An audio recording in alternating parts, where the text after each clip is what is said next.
Now those ones that are selling that high are in actually really good condition, or if they're not in really good condition, they come with like all the accessories and everything.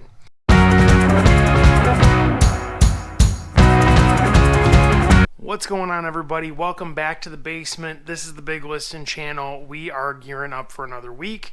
We're going to be showing you some of what sold and other ramblings for that matter. So let's get started and take a look at what sold. What's up, everybody? It's Wednesday, March 23rd. We got a sale overnight. Here it is. This is a plush Fiesta Laydown Husky. It is brand new with the tag on it, which is great, and it sold for $15 plus calculated shipping. Buyers all in right around $22. We're going to throw this guy into a poly bag and send it on out. Hey, everyone. It's the same day, a little later, but we got another sale. Let's take a look. All right, so here's what's sold. It's these Schick ST Slim Twin razors. It's a pack of 10. These are disposable guys. They sold for, I want to say, $8 plus calculated shipping. Buyers are all in somewhere around $15. I really want to talk about these razors, though, because I don't remember where I heard it. I want to say it was one of the folks that I follow on YouTube here. And they mentioned something about disposable razor selling, and I was like, oh, okay, that's interesting. I wouldn't have expected that. And then I came across them at a garage sale back in, I don't know, September, and I sat on them and didn't list any of them until like November. I don't know why, I just sat on them. But anyway, that's besides the point. Since I listed them, and there were like dozens of these packs, I got all of them for $20, and since I've listed, I've consistently sold them week on week on week. They weren't all this exact Schick Slim Twin, ST, whatever you want to call them. They were different brands, different packs, different everything, but they're all disposable razors.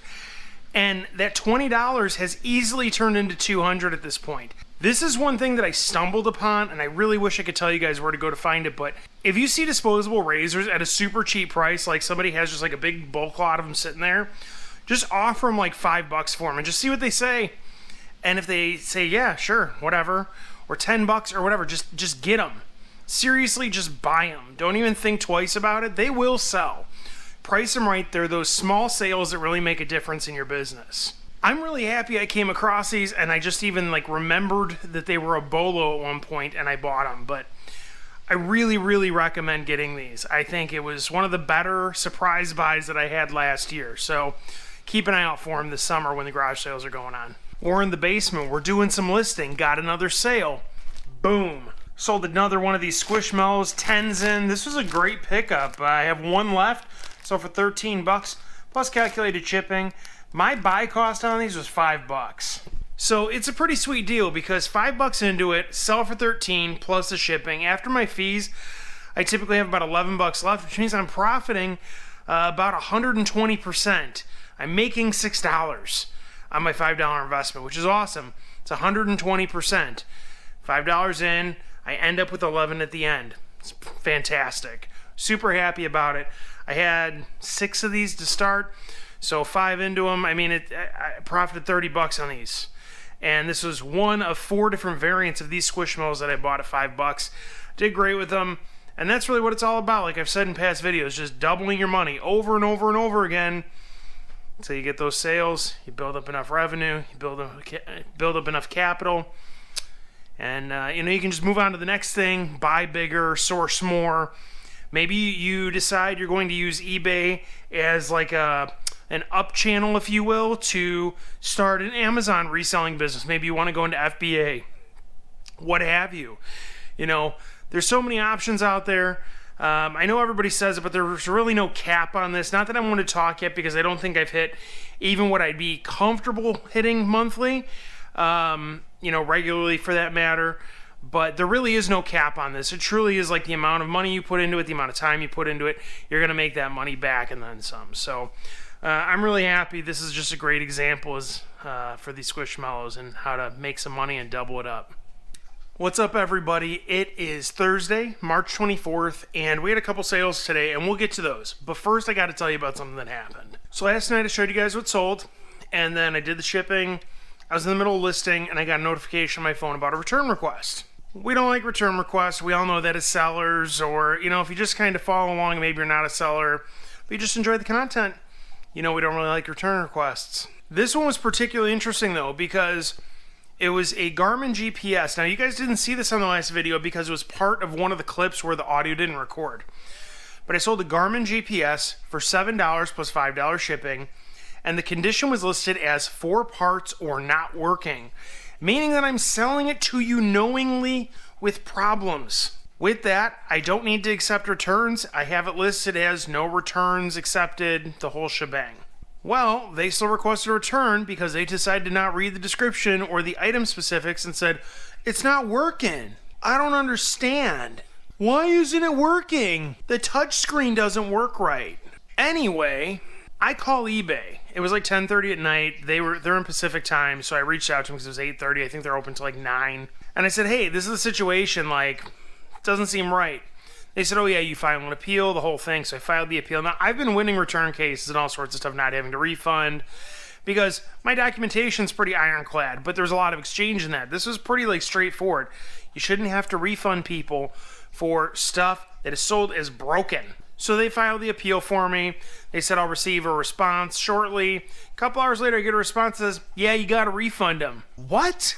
Why? Like, why? At this point, it's just abuse of the return policy. It's that simple.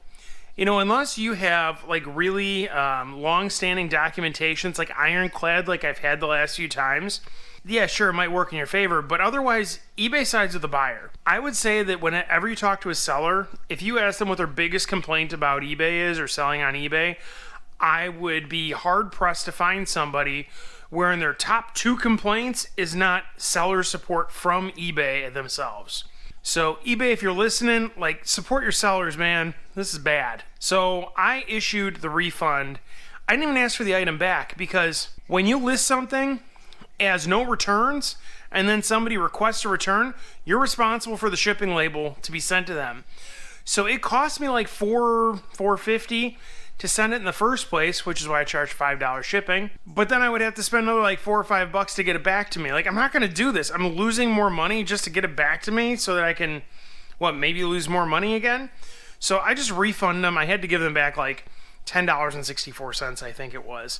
But either way, it's just ridiculous. So down in the comments, leave me your most ridiculous return situation you've had as a seller. Because these buyers are getting crazy, man. Gotta tell you. Anyway, let's start talking about what's sold. Here it is. So about a year ago, I bought a big bundle of this vintage cell phone stuff. And I spent, I think, $10, $12 on this big box of it. And I've sold through most of it. And I mean, I've made a couple $100 on it over the last year and a half. This guy sold tonight. It's one of like 3 or 4 pieces I have left. So for $6 plus $5 shipping, I will I will bubble wrap this and throw it in a poly bubble mailer and send it on out. It's just a easy plastic. There's really nothing that's going to get damaged here, but this is new in box, so happy that it's gone. And last but not least, we have this Fiesta shark plush. It's kind of silly because it's like so big and fat. I don't know, I get a kick out of this one. It's kind of a wonky shape for a shark. It has like a very flat face. But either way, this guy sold for $10 plus calculated shipping. I'll throw this guy in a poly bag and send it on out. Friday the 25th, got a sale today. Here it is. I listed this just last night. This is a 1994 Cyber Samurai Bebop Teenage Mutant Ninja Turtles action figure. I put it in this poly bag just for safekeeping. That guy sold for $20 plus calculated shipping. Buyers all in at about $28. Why 20? Well, first, I have no accessories with it. Second, it's missing the hands. The hands actually like shoot out like little cannons, and they're missing. It's just not there. So like, it's literally missing pieces. And also, I beat this thing up when I was a kid. Like, I know I was really into Teenage Mutant Ninja Turtles, and this has all sorts of scratches and scuffs and nicks and dings and all that good stuff that you want to disclose in a listing.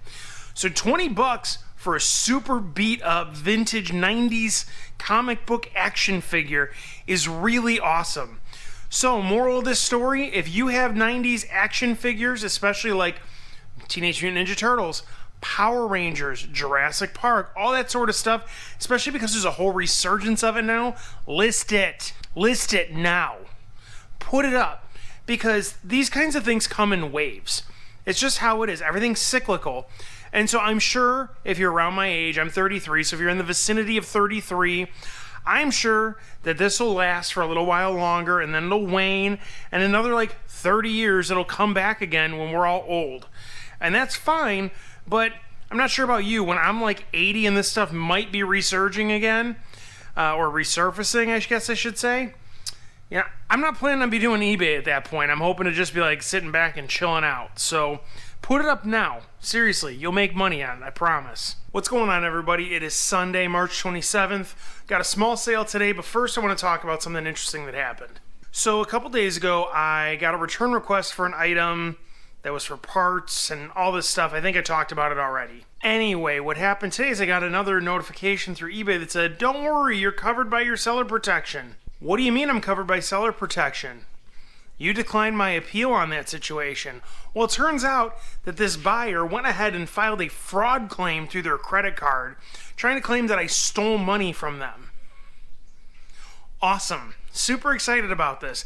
Anyway, nothing for me to really actually worry about because eBay will cover it, whatever, but I already refunded them money. At this point, I think eBay should just give me my money back. Just a thought. What are your opinions on it? It's kind of ridiculous. Have any of you ever had the situation where a buyer will file a fraud claim just because they're trying to scam somebody out of like $10? It's kind of weird. Anyway, leave me a comment. Let me know what you think. If you've experienced that, all that good stuff, and I'll keep you guys updated going forward. Here's the item that sold today.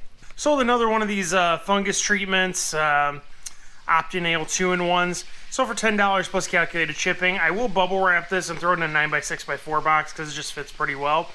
I'm going to be doing a supplies order here soon and ordering 9x4x4 boxes and 6x4x4 boxes. I think they'll serve me well, but for now, 9x6x4 will work well.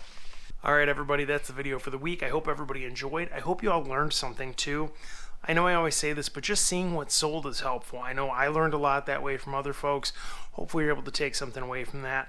In the meantime, between now and the next video coming out, I hope everybody can get out and do a little sourcing, gets a lot of great sales, all that good stuff. I know I'm trying to ramp up my sourcing a little bit now that garage sale season is upon us. I'm very excited about that. But anyway, in the meantime, everybody take care, enjoy, and we'll see you next week.